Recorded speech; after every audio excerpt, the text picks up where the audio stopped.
Everybody,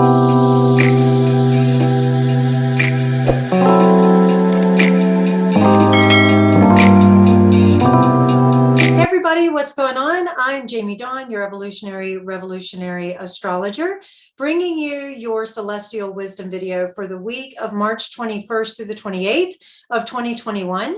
We have a full moon in Libra at the end of this week. We also are starting out the week with the sun moving into Aries, signaling the spring equinox. And Venus, our planet of love, harmony, beauty, relationships, finances, values, is moving into Aries as well, chasing the sun when she will meet up with the sun later.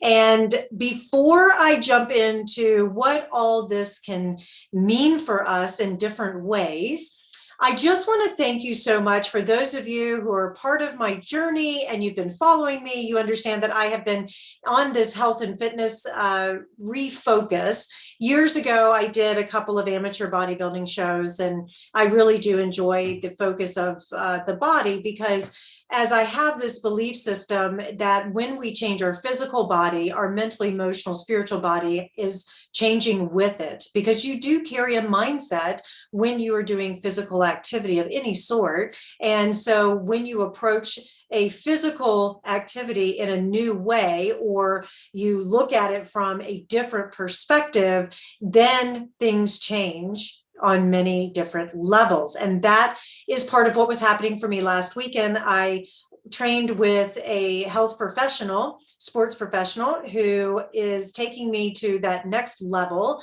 of, I will say, bodybuilding. I believe that that's the path that I am going down, is to take on that lifestyle, not just a training for a show.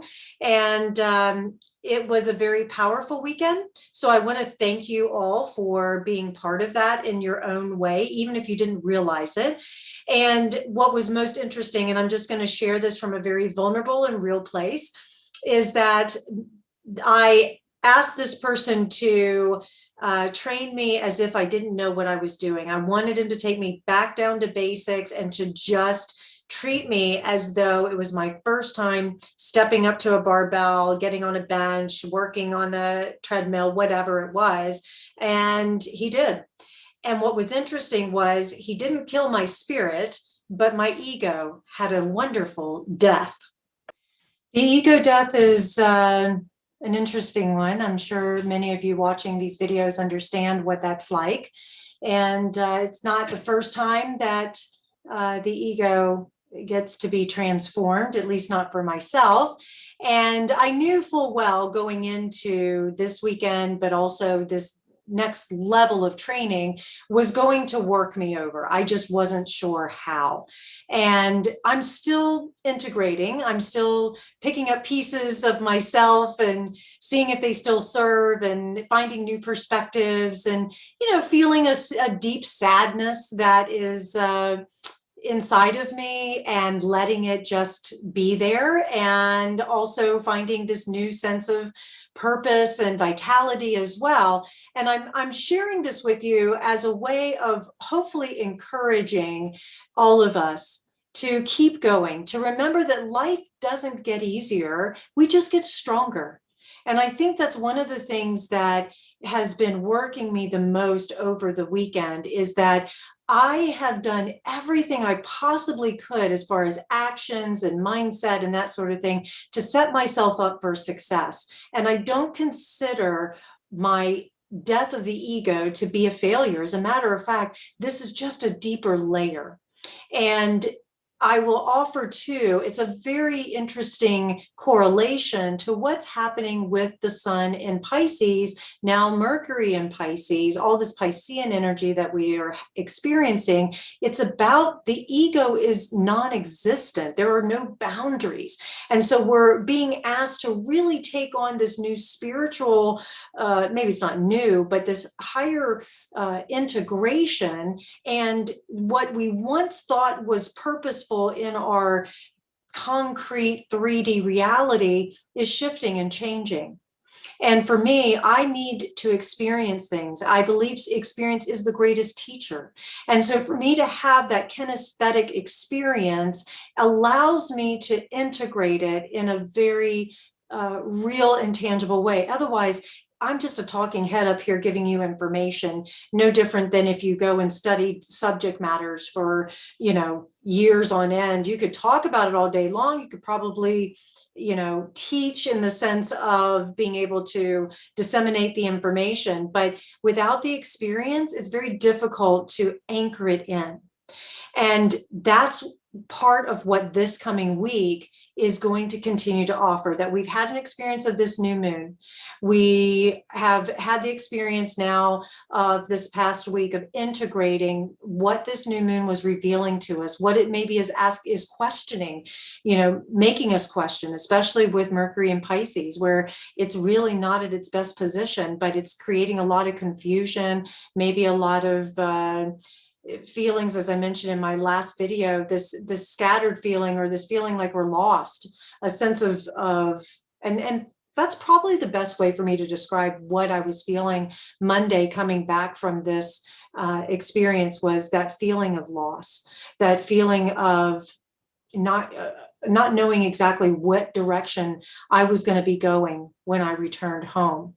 And I'm still trying to figure that out, if you will.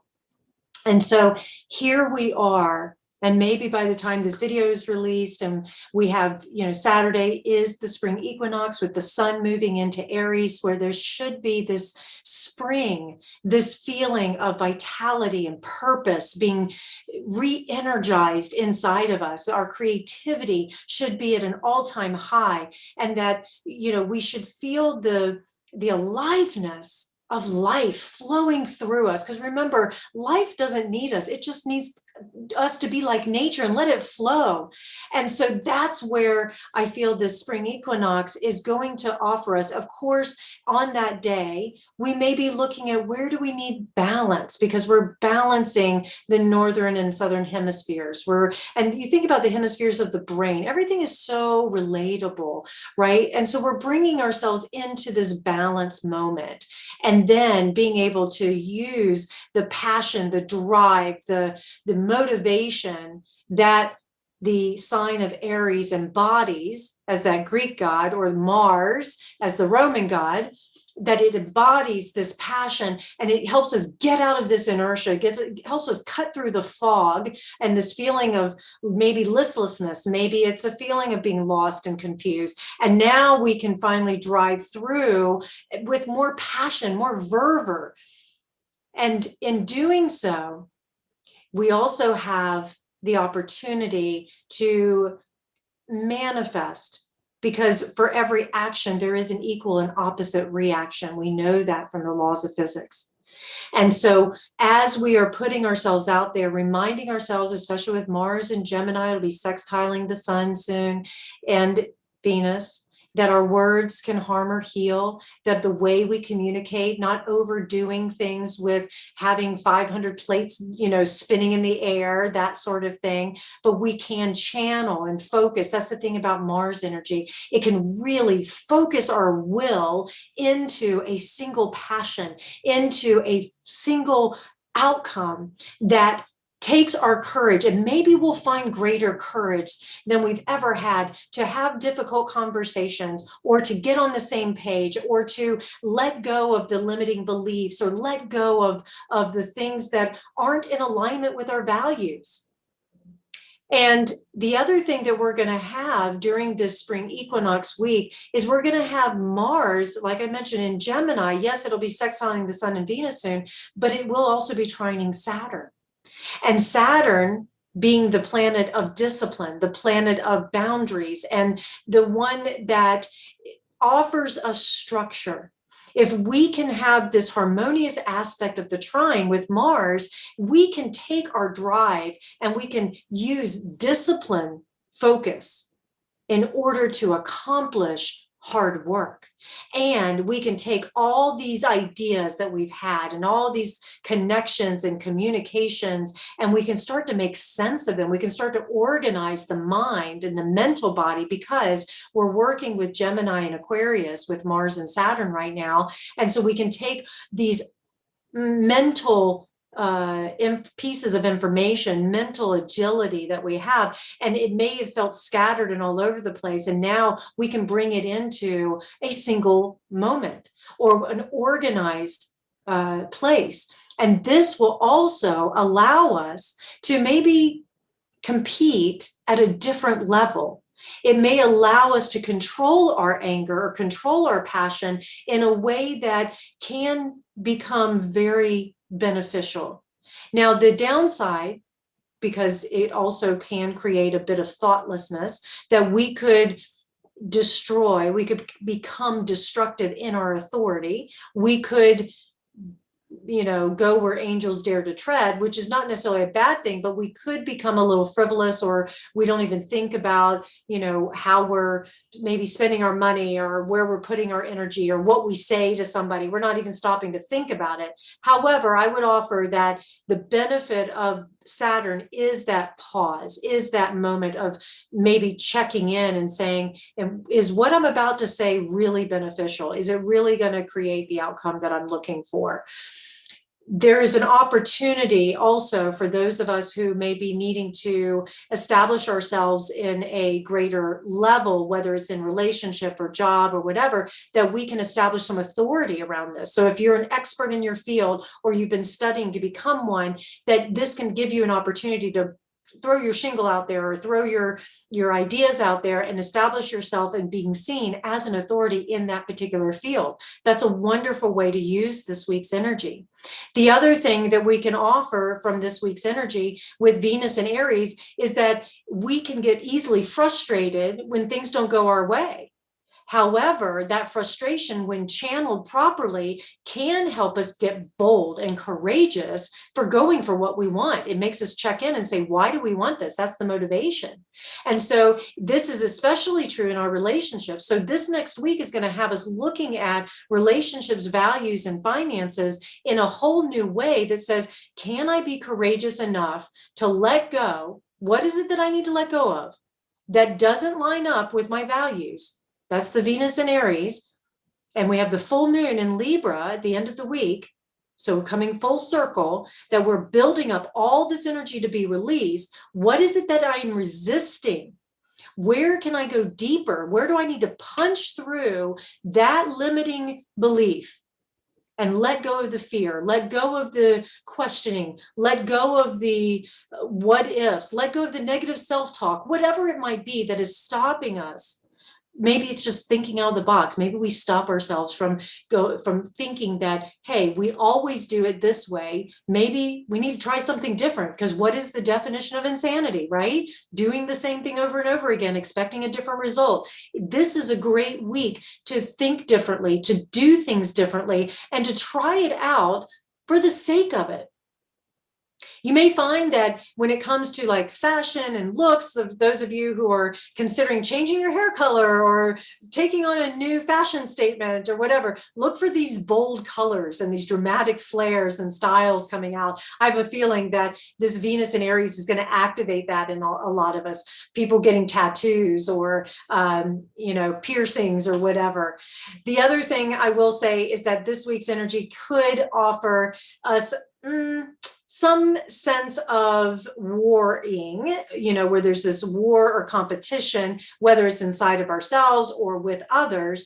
And competition can be very healthy for growth and for evolution. But if we are pushing our ego's agenda and we create war and we use our words to incite anger and frustrations, then of course there can be explosive reactions. I would say that there are probably going to be moments this week where the reactions are going to be pretty big. How we handle them, how we receive them and work with them is going to be important. It may be that these emotional outbursts that happen, especially when we're relating to somebody, could cause us to make rash decisions or rash statements, and there could be some regret. I'm putting this out there as a pre-warning, a forewarning. Okay, to be forewarned is to be forearmed.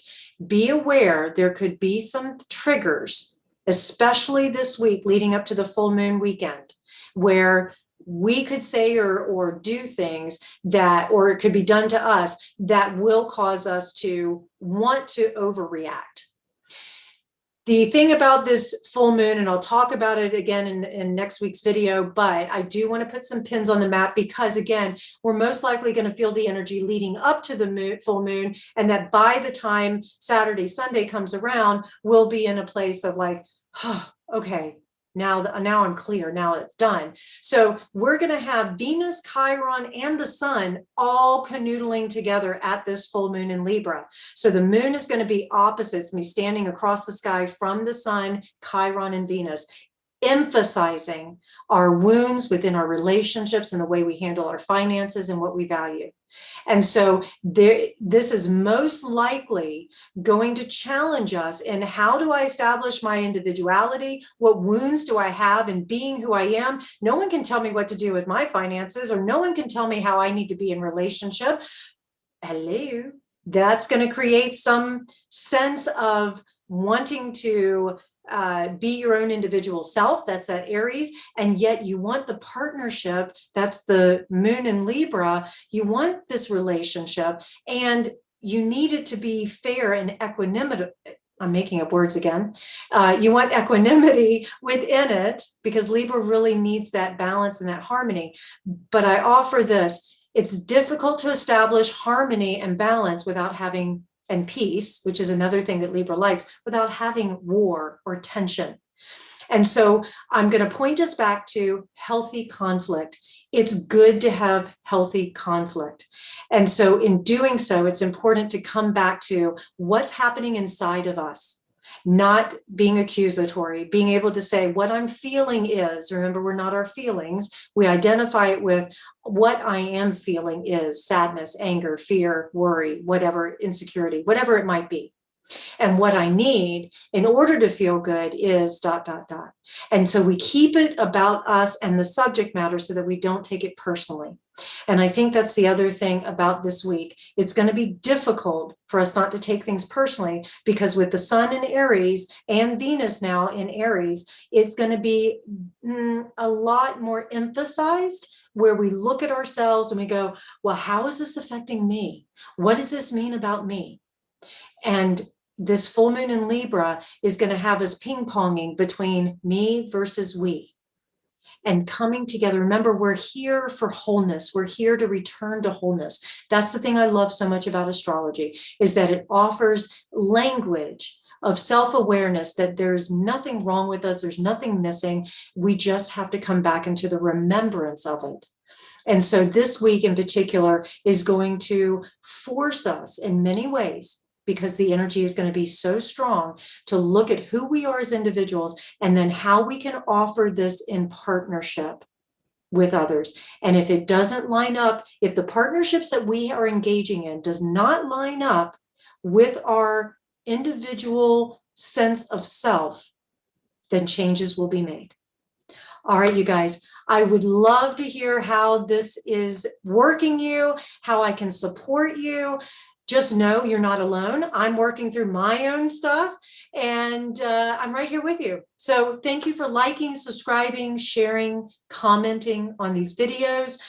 Find me at jamiedawn.com. I'm thrilled to connect with you when I can. Just note that right now I have a pretty long wait list, so the sooner you can schedule something with me, the better. All right, you guys, have such a good week. I'm here. Take care.